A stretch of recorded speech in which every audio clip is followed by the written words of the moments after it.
E hoje eu estou aqui para glorificar e exaltar o nome do Senhor Jesus. Aleluia. Amém. Romanos 8:31 diz assim a palavra do Senhor. Que diremos, pois, a estas coisas? Se Deus é por nós, quem será contra nós? Eita glória. Aquele que nem mesmo o seu próprio Filho poupou, antes o entregou por todos nós, como não nos dará também com ele todas as coisas? Eita glória. Quem tentará acusação contra os escolhidos de Deus? Meu Deus.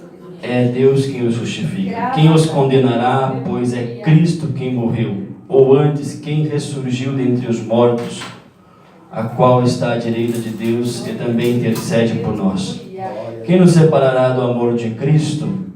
A tribulação, ou a angústia, ou a perseguição, ou a fome, ou a nudez, ou o perigo, ou a espada. Glória a Deus. Como está escrito, por amor de ti, somos entregues à morte todo dia.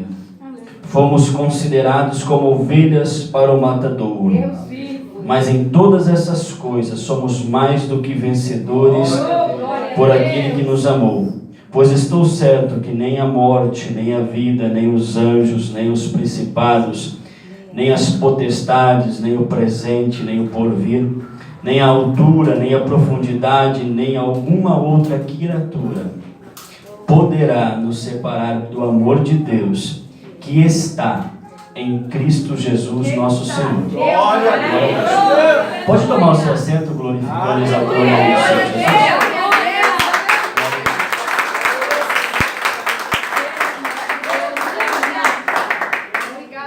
Glória ao Senhor. Uma das primeiras coisas que nós precisamos entender antes de nós entrarmos dentro do texto bíblico Glória a Deus. é que o nosso Deus, o Todo-Poderoso, Glória a Deus. Ele sempre esteve e está no controle de tudo. Amém, Deus. Aleluia. Se nós formos limitar o nosso Deus, dizer que Deus não sabia que eu iria estar aqui hoje, eu estaria limitando Ele. A Bíblia diz que o nosso Deus, Ele é o alfa e o ômega. Amém, Deus. Ele é o começo e o fim. Então é bem certo que antes mesmo de eu nascer, ou de você nascer, eu já sabia o que iria acontecer com você. Glória a Deus. Então o nosso Deus, como inimigo, Deus nos dá condições, nos abençoa, usa o ser humano, porque o diabo usa pessoas e Deus também usa seres humanos para nos avisar, para nos revelar a palavra, para dizer que você precisa andar certo, para dizer que você precisa fazer o bem, para dizer que você não pode andar em pecado, para dizer que você precisa estar com Deus. Deus usa pessoas como o inimigo usa. Então Deus sabia exatamente aonde eu estaria aqui hoje, e Deus sabe exatamente o que vai acontecer comigo amanhã. Tudo está no controle de Deus. Por isso que o ser humano não precisa se desesperar, não precisa ficar ansioso, ficar preocupado. Pois a Bíblia mesmo diz, que nós não devemos ficar preocupados com o que havemos de comer, com o que havemos de beber. Manda a gente olhar para as aves do céu e ver como Deus sustenta. Então você não precisa ficar preocupado nessa noite com o que vai acontecer. Deus está no controle de tudo. Quando nós vamos abrir a carta aos Romanos, nós vamos verificar, nós vamos entender que foi o apóstolo Paulo a qual escreveu, mas antes dele escrever essa carta, ele fica 5 anos depois que ele escreve para poder conseguir visitar a igreja em Roma. Mas quando ele escreve essa carta, ele estava preso, e os seus cooperadores que levavam a notícia para ele, ele sentiu o desejo então de escrever essa carta aos Romanos. Quando ele escreve essa carta aos Romanos, os seus cooperadores trazem a notícia que a igreja em Roma era uma igreja próspera, abençoada, onde tinha alguns judeus novos convertidos, alguns gentios novos convertidos, e ali na igreja de Roma estava tendo uma grande distinção de pessoas, pois existia tantos judeus que não tinham sangue, gentios que não tinham sangue judeus, como judeus, e os judeus ali se achavam os maiorais, porque eles tinham sangue judeus. Aí Paulo escreve a carta dizendo que Deus, ele não faz distinção de pessoas. Para Deus, indiferente se é branco ou negro, se é amarelo, se é gordo, magro, se é bonito ou feio, na presença de Deus não existe distinção. Na presença de Deus não existe quem é alto, quem é baixo, quem é forte, quem não é. Na presença de Deus não se distingue quem ora mais, quem ora menos, pois na presença de Deus não nós somos todos iguais. Eu posso chegar aqui e ter orado 12 horas hoje, isso na presença de Deus não quer dizer nada. Eu e você na presença de Deus nós somos iguais. Por isso que o apóstolo diz que na presença do Senhor não existe distinção de pessoas. Os judeus ali, eles estavam se achando os maiorais porque tinham sangue judeu, e quando os gentios se convertiam ao evangelho, eles diziam que os gentios não poderiam herdar a salvação porque não tinham sangue judeu. Muitas pessoas hoje fazem distinção de pessoas, dizendo que aquela vai para o céu, que aquela vai ganhar a vitória, que aquela é mais, que aquela é menos, que aquela canta bem, que aquela não prega bem, que aquele prega bem, aquele já outro não faz. Na presença de Deus não existe nada disso. Romanos 2:11 diz: pois para Deus não há acepção de pessoas. Paulo deixa bem claro na carta aos Romanos que Deus não distingue pessoas. Então hoje, se você veio com o coração quebrantado, com o coração contrito, pode ter certeza que Deus está aqui para ouvir a tua oração, para ouvir o teu clamor, para ouvir aquilo que você precisa. Uma das coisas interessantes também da carta aos Romanos, que Paulo ele vai escrever no capítulo 1, versículo 16, ele diz assim: não me envergonhe do Evangelho, pois é poder de Deus para a salvação de todo aquele que nele crê, primeiro o judeu e também o grego. Aí ele escreve o 17 dizendo: pois nele se descobre a justiça de Deus, de fé em fé, como está escrito: o justo viverá da fé. Esse versículo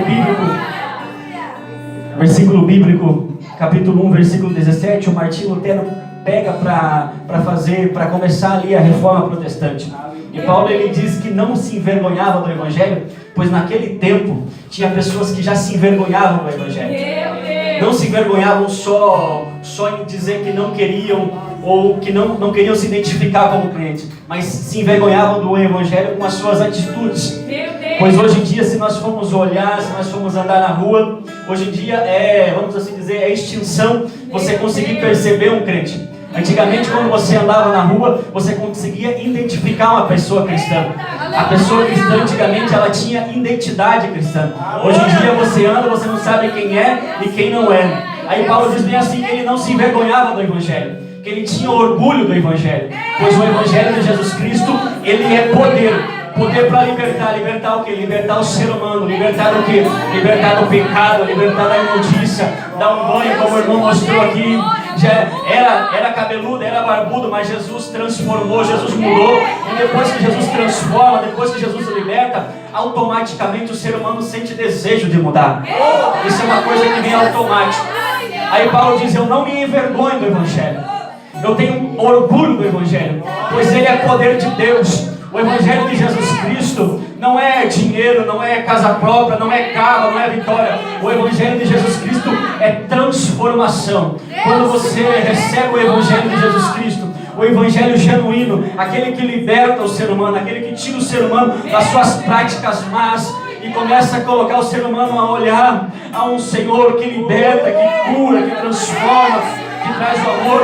Aí a pessoa que bebia já não bebe mais, a pessoa que era drogado já não se droga mais, a pessoa que prostituía já não se prostitui mais, a pessoa que fazia o mal agora já não faz mal, a pessoa que roubava já não rouba mais, porque o Senhor Jesus chega por intermédio do Evangelho e transforma. Hoje em dia, quando se fala do Evangelho do Senhor Jesus, muitas pessoas, quando você vai pregar sobre a cruz, quando você vai falar sobre Jesus, como a irmã aqui falou no comecinho desse culto, estava falando somente de Jesus, porque esse é o Evangelho. Aí as pessoas falam: não, Jesus, Calvário, que ele morreu, ressuscitou, isso aí eu já sei. Isso aí eu já sei. Jesus, eu sei que já morreu, eu sei que ressuscitou. Eu quero é poder, eu quero é fogo, eu quero é casa, eu quero é isso, eu quero é aquilo. O Evangelho de Jesus Cristo sem a cruz do Calvário e sem a ressurreição não é Evangelho.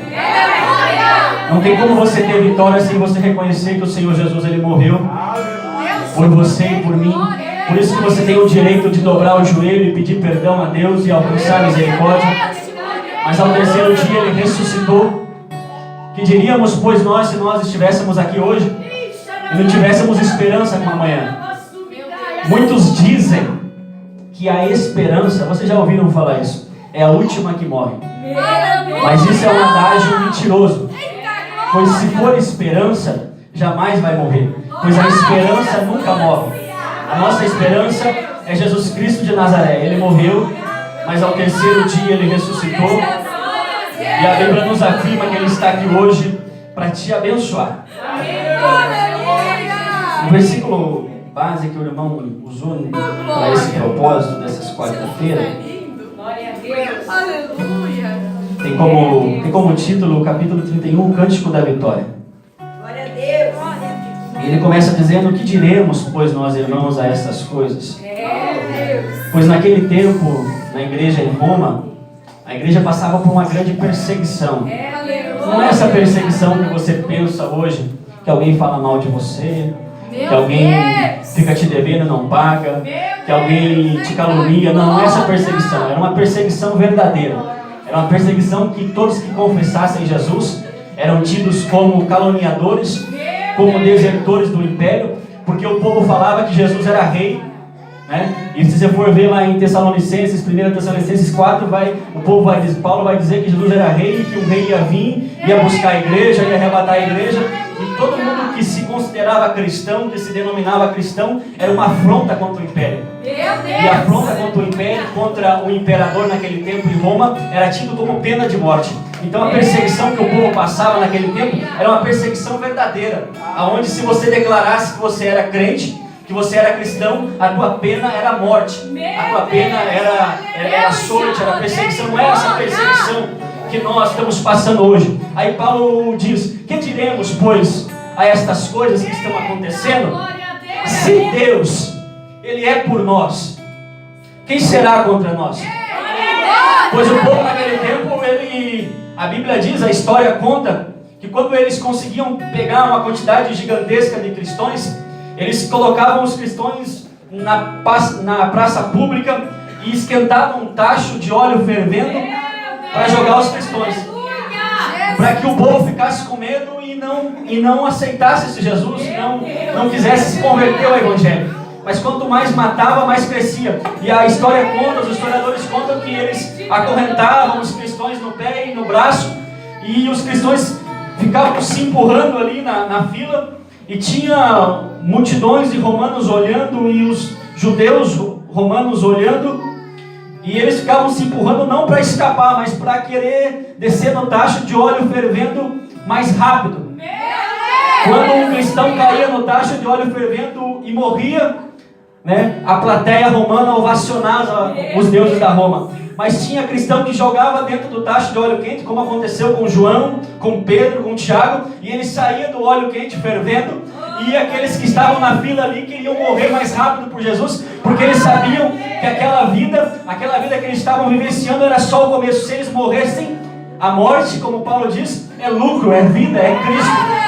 Se você hoje que está aqui nessa noite não acredita que pode haver a vida eterna depois da morte, você não acredita em Jesus. Pois Jesus Cristo, Ele morreu, mas Ele venceu a morte, ao terceiro dia Ele ressuscitou. Nós que estamos aqui hoje, nós precisamos entender que o Senhor Jesus Cristo, Ele está próximo de voltar, Ele está próximo de buscar a sua igreja, e nós temos que estar preparados como as 5 virgens prudentes que estavam com óleo, estavam prontas para o encontro do noivo. E para encontrar um noivo tem que estar de veste branca, tem que estar limpo, tem que estar com a vida no altar, tem que estar bem com Deus, tem que estar adorando o Senhor Jesus. Aí Paulo diz: aquele que nem mesmo poupou o seu próprio filho. Ele estava falando do nosso Deus, que Ele tinha o melhor que Ele tinha. Por isso que nós temos que entender o que nós estamos fazendo na casa do Senhor. Se nós estamos fazendo o melhor, se nós estamos entregando o melhor. Ele falou: aquele que não poupou o seu próprio filho.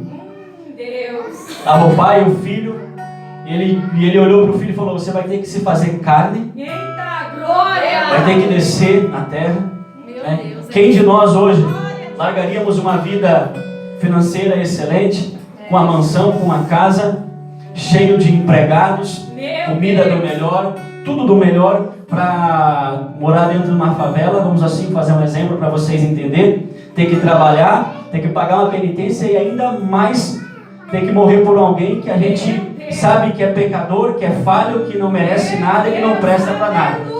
Foi exatamente isso que o Senhor Jesus Cristo fez. Ele estava no alto e sublime trono, poderoso, aonde tinha milhões de milhares de anjos adorando o seu nome, glorificando a Ele, dizendo santo, santo, santo. Ele desceu na terra, se fez carne, se esvaziou de si mesmo, e tanto que a Bíblia diz que Ele nunca usou o seu poder de Deus. Ele era 100% Deus e 100% homem, mas Ele só usava o seu poder para curar, para libertar, para ressuscitar, mas Ele nunca usou o seu poder para o seu próprio benefício. Ele se esvaziou de si mesmo, se entregou por mim e por você. Aqui o Paulo está dizendo que Deus não poupou nem o seu próprio filho. Nem o seu próprio filho Ele poupou. Glória a Deus. Antes entregou por todos nós, como não nos dará também com Ele todas essas coisas? Quem tentará acusação contra os escolhidos de Deus? É Deus quem os justifica. Aqui nós precisamos parar um pouquinho para entender também. Porque quando a Bíblia diz que é Deus que nos justifica, e Ele nos justifica por intermédio de Cristo Jesus, o que a Bíblia está dizendo? Que na presença de Deus, ninguém tem moral a não ser por intermédio de Cristo Jesus. Se Deus fosse olhar para mim, para você com um olhar de justiça, nós seríamos consumidos. Mas toda vez que Deus olha para mim, para você, tem o Senhor Jesus lá do lado dizendo: Pai, tem mais paciência, dá mais uma chance. Senhor, ajuda ele, ajuda ela, liberta ela. Por que, meu filho? Porque eu morri por ele, porque eu morri por ela. Se Deus fosse olhar para mim e para você com um olhar de justiça, pois Ele é justo, Ele não pode negar a sua identidade, eu e você seríamos consumidos. Então a única forma de sermos justificados perante Deus é por intermédio de Cristo Jesus, que está todo momento. Senhor, tem misericórdia da igreja ali na Vila Verde, abençoa a irmã Cidinha, abençoa o irmão, abençoa os irmãos ali, tem misericórdia, pois nós precisamos ser sinceros, irmãos, que nós somos pecadores, que nós precisamos de Deus, e sem Deus nós não somos nada, e nós só estamos aqui porque o Senhor Jesus, Ele pagou um alto preço, Ele pagou um preço de sangue, por isso que nós estamos aqui. Glória a Deus, aleluia. Aí Paulo continua dizendo: quem os condenará? Ponto de interrogação. Pois é Cristo quem morreu, ou antes quem ressurgiu dentre os mortos, a qual está à direita de Deus e também intercede por nós. Quem pode condenar o ser humano? A Bíblia diz que o único pecado que não tem perdão é a blasfêmia contra o Espírito Santo, pois é impossível Deus perdoar um pecado cometido contra Ele próprio. Então por isso que a Bíblia diz que é impossível Deus perdoar a blasfêmia contra o Espírito Santo. Mas tirando esse pecado, não existe condenação para o ser humano. Enquanto há vida, enquanto você está andando, tem saúde, tem vida, a todo momento o Senhor Jesus, Ele está aqui. Quando você dobra o seu joelho, quando você está na sua casa, no seu particular com Deus, Deus tem poder por intermédio do Senhor Jesus em perdoar qualquer tipo de pecado, qualquer circunstância. Não importa o que você fez, não importa o que aconteceu, Deus tem poder por intermédio de Cristo Jesus em te trazer a vitória, em te trazer a bênção, em te trazer o perdão. Então toda vez que você mesmo, às vezes pelos nossos erros, pelas nossas falhas, nós mesmos se condenamos, nós mesmos pensamos que não temos mais saída, que não temos mais escolha, que o que nós fizemos, que o que nós cometemos para nós não tem mais jeito. Mas eu vim aqui hoje como boca de Deus para te dizer que perante Deus não existe pecado que não possa ser perdoado, erro que não possa ser desfeito. Deus está aqui, Ele pode hoje, nessa noite, te trazer a vitória. Quem nos separará do amor de Cristo? Ponto de interrogação. Quem nos separará do amor de Cristo? Aí Paulo começa a dizer a tribulação que eles passavam naquela época, a angústia, porque eles passavam uma tribulação perrenha, onde eles eram discriminados por aceitar o Evangelho. A angústia era muito grande, a perseguição, a fome, a nudez, o perigo, a espada. Ponto de interrogação: quem poderá separar o ser humano do amor de Cristo? Para nós entendermos isso, nós precisamos entender primeiro que Deus nunca disse que nós seríamos imunes a alguma coisa.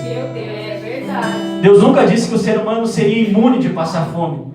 Deus nunca disse que o ser humano seria imune de ficar desempregado. Deus nunca disse que o ser humano seria imune de não ter uma doença, de não passar por uma enfermidade, de ficar sem dinheiro. Mas o Senhor Jesus disse: nesse mundo tereis, mas tem de bom ânimo, porque eu venci o mundo. Nós precisamos entender que a perseguição, a peste, a fome, a morte, o desemprego, a falta de dinheiro, a perseguição no lar, a perseguição na casa, o filho desobediente, o marido desviado, isso não é para nos separar do amor de Deus, mas sim para nos trazer. Porque quando as coisas estão boas, o ser humano tem a tendência a esquecer de Deus. Quando o negócio está tudo bem, está tudo bom, o ser humano tem a tendência de esquecer de Deus. Eu ouvi um testemunho que dizia que o pastor foi pregar numa igreja, e a igreja, ele foi pregar no mandato do presidente Lula, e a igreja, ele foi num domingo e ele suou a camiseta, pregou, e não conseguia tirar um glória da igreja. A igreja estava, o povo vinha quando queria, quando era conveniente vinha. Meu Deus, aleluia. E foi se passando o tempo, foi se passando os anos, aí veio a Dilma, aí o negócio foi apertando. Meu Deus. Aí o pastor daquela igreja ligou para o pastor e falou: pastor, vem aqui pregar. Ele falou: não vou pregar aí não, eu já me dei mal na primeira vez, passa para outra, eu já preguei, já não fui bem, para que eu vou fazer aí? Aí o pastor falou: venha pastor pregar aqui, você vai ver o que aconteceu aqui. Meu Deus, aleluia. Aí quando ele chegou lá na igreja, faltava meia hora ainda para começar o culto, os irmãos estavam todos com o joelho dobrando. Aleluia. Essa igreja lá no Rio Grande do Sul, estava todo mundo orando já. E o culto era aquela coisa gloriosa, onde no hino da harpa as pessoas já sentiam a presença de Deus.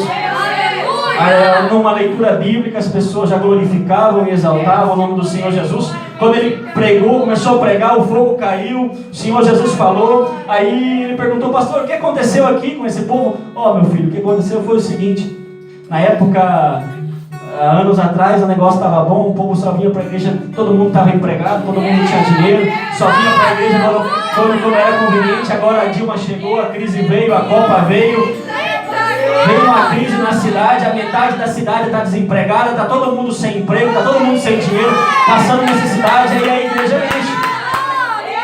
Porque a tendência do ser humano é só buscar Deus quando é conveniente. Por isso que às vezes Deus permite que aconteça alguma coisa com você, para que você esteja mais perto dele. Então a fome, a peste, a doença, a morte, a perseguição, isso não é para te afastar de Deus, isso é para trazer você mais perto dele. A intenção de Deus sempre foi trazer o ser humano para perto dele. Ele sempre tentou e sempre tenta trazer o ser humano para perto dele. Por isso que ele deu o seu Filho amado. A Bíblia diz que lá no Jardim do Éden, a Bíblia diz que não era Adão que chamava Deus nem Eva. A Bíblia diz que Deus se achegava a ele toda a manhã e a tarde e queria conversar com Adão. Porque Deus sempre quis ter contato com o ser humano, sempre quis ter intimidade com o ser humano. Mas a única coisa que nos impede de chegar na presença de Deus é o pecado, porque ele não pode negar a sua própria identidade, pois ele é santo. Quando Isaías teve aquela visão, que ele viu os anjos e dizendo santo, santo, não para santificar mais Deus, mas os anjos diziam santo, santo, porque Deus é santo, ele é imutável, ele é poderoso, ele é indiscutível, ele não muda, ele é soberano, ele é eterno. Alguns historiadores bíblicos dizem que Isaías viu os anjos com 2 asas cobrindo os olhos, com 2 cobrindo os pés, porque eles não podiam ver a glória de Deus. A Bíblia diz que o único que tem direito de chegar na presença de Deus é o Senhor Jesus Cristo, pois ele pagou um alto preço. E esses anjos, a Bíblia diz que ficam a 6 quilômetros do trono de Deus e não podem olhar para o Senhor devido à sua glória. Então a única coisa que pode impedir o ser humano de chegar na presença de Deus é aquele ser humano que não sabe reconhecer o seu erro, que não sabe dizer: Senhor, eu errei, Senhor, eu pequei, mas eu estou aqui, eu quero, Senhor, ter novamente intimidade, eu quero novamente voltar a ter intimidade contigo. Senhor, por favor, me perdoa, me ajuda, me abençoa. Eu preciso mais de ti. Então, talvez isso que você esteja passando, não sei qual é a prova, qual é a luta, isso não é para te afastar de Deus. Isso é para fazer você estar mais perto dele. Para você ter intimidade com ele, voltar a falar com ele. Quem sabe Deus tem saudade, está com saudade de ouvir você conversar, você falar com Ele, você buscar Ele, e aí Deus permite alguma coisa para que você volte a ter contato com Ele, volte a ter intimidade com Ele. Como o Tiago diz, chegai-vos a mim e eu se achegarei a vós. Deus, Ele é soberano, irmãos. Deus não muda, Ele está sempre no mesmo lugar. Quem tem que se achegar a Deus é o ser humano, é você que está aí sentado. Como está escrito: por amor de ti somos entregues à morte todo dia. Fomos considerados como ovelha para o matadouro. Mas em todas essas coisas somos mais do que vencedores, pois Ele nos amou. Essa expressão aqui, mais, vamos assim dizer que você pode considerar um vencedor aquele que está correndo uma corrida e chega ao pódio em primeiro lugar. Ou talvez aquele irmão, aquela irmã que não tinha uma casa e conquista uma casa própria, um carro 0 quilômetro. Esse é um vencedor. A Bíblia está dizendo que nós somos mais do que vencedores. Mas nós não vencemos somente nessa terra. Nós temos a coroa da vida eterna, nós temos o céu, nós temos Jesus, nós temos Deus, nós temos perdão, nós temos amor. A Bíblia diz que nós somos mais do que vencedores em Cristo Jesus. Não é qualquer vencedor, não é aquele que adquire um carro, uma casa, que adquire um bom emprego, que entra na Volvo, na Renault, não. Não é esse vencedor que a Bíblia está dizendo. Ela está dizendo um mais que vencedor. Aquele que reconhece Cristo como Senhor, aquele que nega o pecado e aceita a verdade, aquele que nega a mentira e começa a falar a verdade, aquele que vivia no engano, agora não vive mais, agora vive em Cristo. Ser mais do que vencedor é reconhecer que Jesus Cristo é o Senhor da glória e Ele se entregou por mim e por você. Pois estou certo. Agora Paulo conclui dizendo: eu estou certo. Ele explica para os irmãos que nós somos mais do que vencedores. Ele diz: porque eu estou certo que nem a morte, nem a vida, nem os anjos, nem os principados, nem as potestades, nem o presente, nem o porvir, nem o futuro, nem a altura, nem a profundidade, nem alguma coisa ou criatura nos poderá separar do amor de Deus. Amor esse que está em Cristo Jesus, nosso Senhor. Se hoje você que veio aqui está me ouvindo, consegue reconhecer Jesus Cristo como seu Senhor, você tem um amor de Deus em sua vida. Nós não conseguimos se achegar na presença de Deus sem reconhecer exatamente isso que a irmã falou aqui no começo, sem reconhecer o Calvário, sem reconhecer a morte do Senhor Jesus. Não temos como ter mérito perante Deus, não conseguimos chegar perto de Deus sem reconhecer que um Deus desceu do céu, se fez carne, morreu por mim, morreu por você. E todo dia você tem que chegar aqui e dizer: Senhor, eu preciso mais de Ti. Todo dia você tem que chegar aqui: Senhor, eu errei, eu pequei, mas me perdoa. Senhor, eu preciso melhorar, eu preciso mais de Ti. Se nós reconhecemos que o Senhor Jesus é tudo em nossas vidas, que Ele é a esperança, que Ele é a luz no fim do túnel, que Ele é aquilo que você precisa, aquilo que eu preciso, aquilo que nós precisamos. Se nós reconhecermos ao Senhor Jesus, nós temos o amor de Deus. E se nós tivermos o amor de Deus, irmão, nós temos tudo. Pois Deus, Ele é tudo. A Bíblia diz que tudo foi feito para Ele, por Ele e para Ele. Nenhuma das coisas se fez a não ser para a glória e louvor do nome do Senhor Jesus. O ser humano hoje está tentando mudar as regras de Deus, está tentando inverter aquilo que Deus deixou, mas Deus, Ele continua sendo Deus. Indiferente se você quer ou não quer, Ele continua sendo Deus. Indiferente se você adora ou não adora, Ele continua sendo Deus. Indiferente se você ora ou não ora, Ele continua sendo Deus. Indiferente se você vai desistir ou vai continuar, Ele continua sendo Deus. Mas eu vim aqui hoje como boca de Deus para te dizer que Deus está contigo, que Ele não esqueceu de você, que Ele precisa ter contato contigo, que Ele sente saudade de você, e que Ele está aqui hoje para te ouvir. Vamos se colocar em pé nesse momento para a benção dos irmãos? Glória. Aleluia. Se você ouviu essa palavra, irmãos, bem simples, para nós orarmos no horário aqui, certo? Aleluia. Se você quiser receber uma oração, pode vir aqui na frente. essa irmã permitir.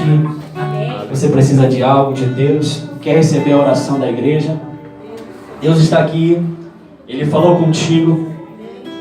O Evangelho, irmãos, não é flores não, tá? Eu preciso te dizer isso, tá? O Evangelho do Senhor Jesus não é flores. Glória a Deus. Mas no meio dos espinhos Ele nos dá a vitória. Verdade.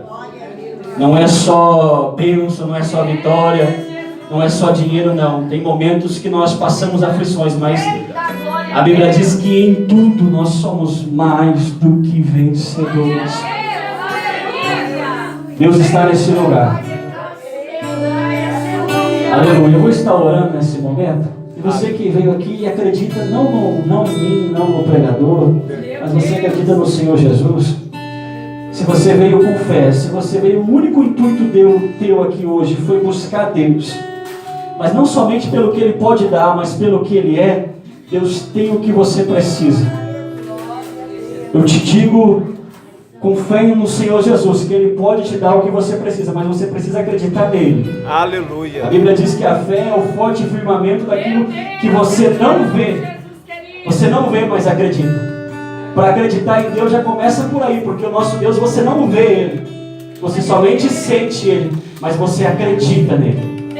Você acredita que Ele enviou o seu Filho e Ele está aqui nessa noite para te dar a vitória. Vamos estenda as suas mãos nessa noite.